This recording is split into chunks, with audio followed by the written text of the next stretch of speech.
5 stress management techniques that you can use to manage your stress. And in this video, I'm going to be explaining all of these special techniques that I personally use, making sure that you stay to the end because the 5th one is the most important and the most powerful.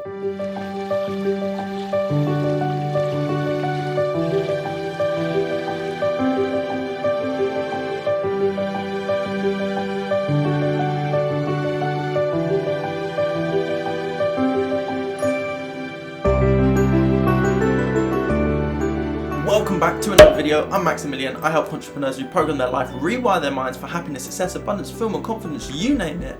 I do it. So stress management and stress in general is something that will prevent us from doing whatever we want. Stress will hold us back. Stress will overwork us. Stress can burn us out. Stress can hold us down from doing what we want to do because we just can't be bothered. We just don't have the energy. We just lose our physical health from being stressed. We lose our mental health from being stressed. We can lose so much from being stressed. We can snap at people. We can get angry at people much easier. We start to live in a bit of a bubble, and this bubble really causes us, the stress causes us more stress, which causes more stress, and it is like a domino effect. The more stressed we feel, the worse we act in everyday life, the worse we act towards people, the more reactive we are versus being more responsive and being responding in a calm manner. We're just going to react and snap. And especially with the way that the world's going on right now, with the pandemic, there's going to be a lot higher stress. People are losing jobs, people can't afford to pay for things, people can't do certain things, people are worried, people are stressed of what's going on. So let's get into these 5 techniques of what you can do in order to manage your stress correctly so that you can release it and go back to a level of calm, go back to a level of mindfulness. So before we get into this video, make sure you subscribe, hit that bell icon so that you get notified whenever I post. But other than that, let's find out these 5 techniques. But first things first, please understand all of these come under the sort of the band of mindfulness. Mindfulness will help you out so much. Bringing yourself back to the present state will help you out so much. And that actually leads on to our first technique, which is meditation. Now, you may have heard of meditation. You may not know what meditation is. You may think meditation is sitting there like this going, oh,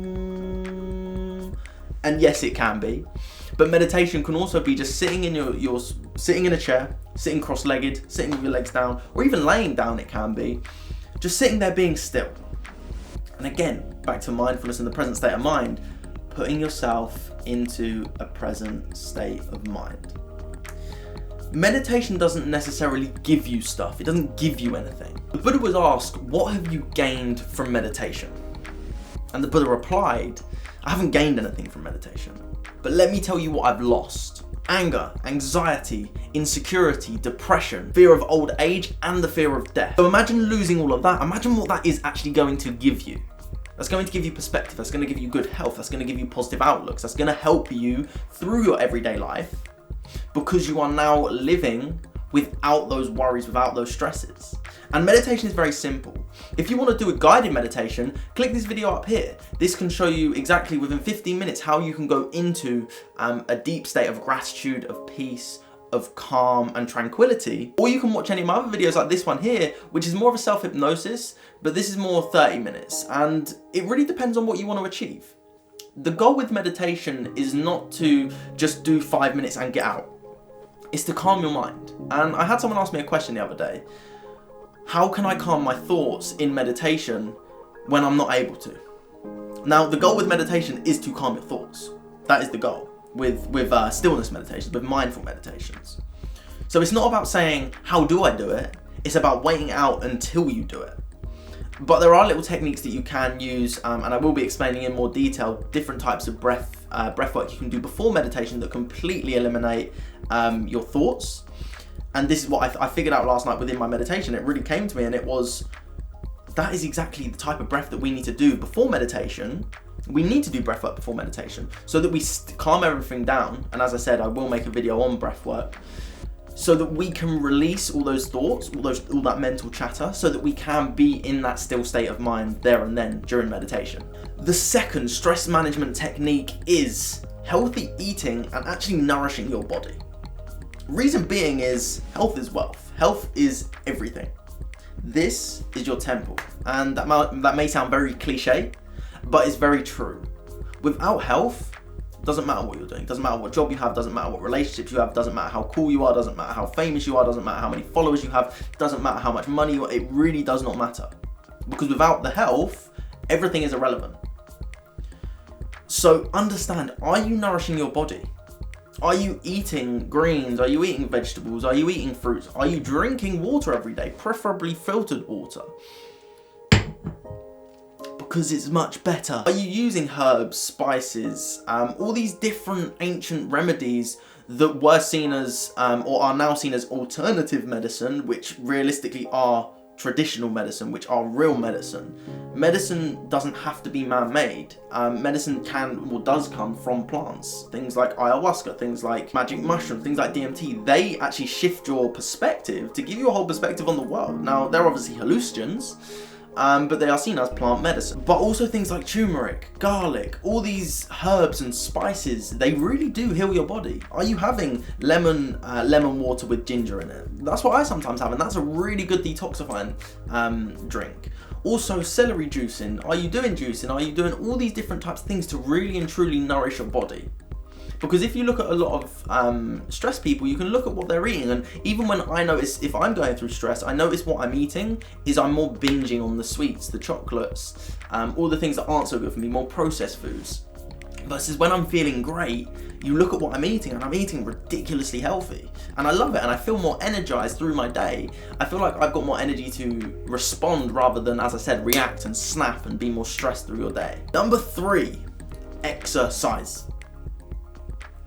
That's it, exercise. Exercise releases more endorphins into our body. It allows us to create that dopamine hit. Now, I was listening to something from David Goggins, and he was saying, I don't like to run, and people say to me, well, why do you run then? And he's like, well, I don't like to eat and I don't like to shower, but I do those because that's what I'm meant to do, that's what I have to do.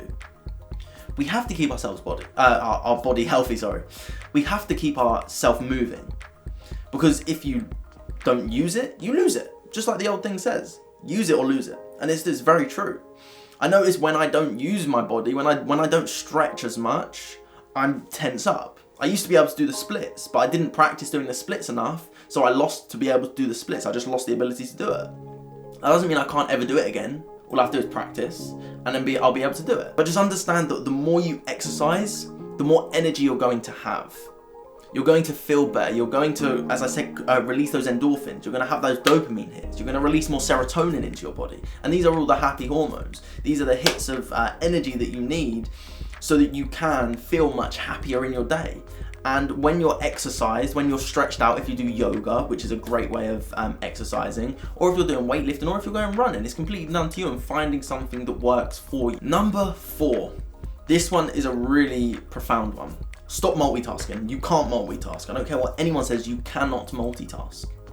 The most amount of effort you can put in when multitasking, let's say I'm on my phone while recording a video, I can only put 50% energy into this video while I'm on my phone because I'm distracted by something else. So no matter how much or how often I multitask, I will never be able to put 100. It's not physically possible because my energy is in 2 different places. You only have 100% of energy. You don't have 200% energy.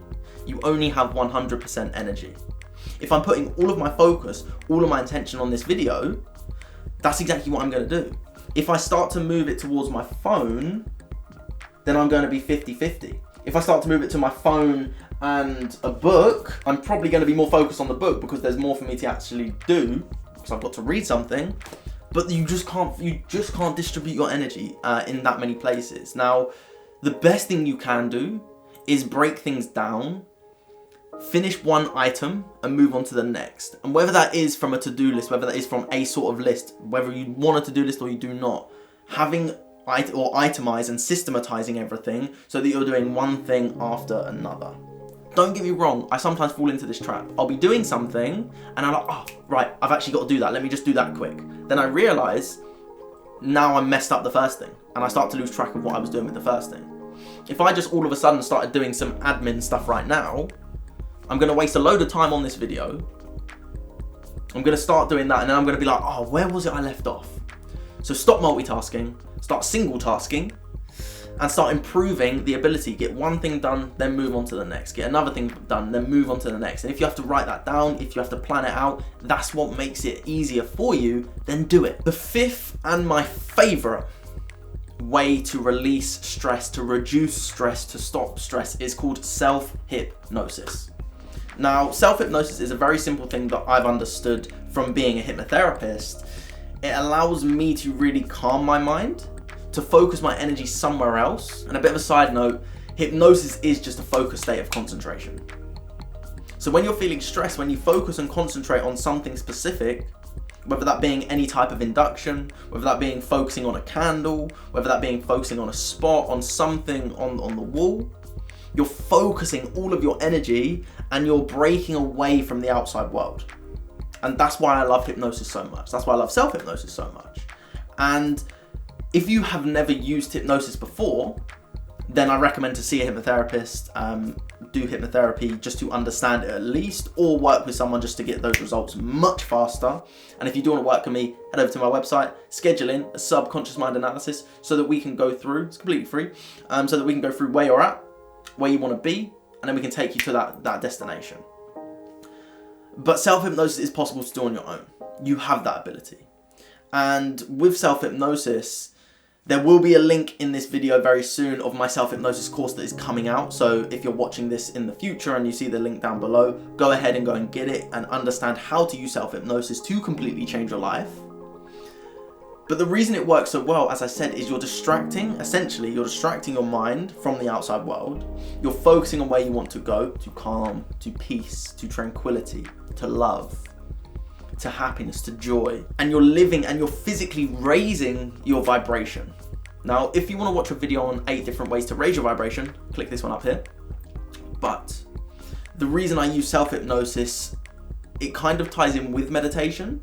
But meditation, in my opinion, which I've started recently doing, is meditating in the morning so that I'm completely just doing stillness. I just want to focus on stillness and I want to focus on anything. I want to completely wipe my mind. I want to release anything that needs to be released. I just want to be still. Versus at night, I will do self-hypnosis because I want to focus on something. I want to focus on my goals, where I'm going, whether that is to get a 6-pack again, whether that is to increase my business, whether that is to release anything that I need to release, whether that is to focus on my health. Whatever it is, that's where my intention is focused in the evenings. Versus in the morning, as I said, it's more stillness and meditation. That's why I started this video with meditation and finished it with self-hypnosis, because all the other 3 can be done in between the day. So it's kind of like a little timeline. But as I said, self-hypnosis is very simple. And if you want to understand a little bit more about self-hypnosis, watch this video. But if you want to understand it much deeper and you really want to have profound insights to it, you really want to make massive shifts in your life, then send me a message on Instagram or head over to my website. But with that being said, hope you keep spreading love, kindness, and so much positivity. Yeah.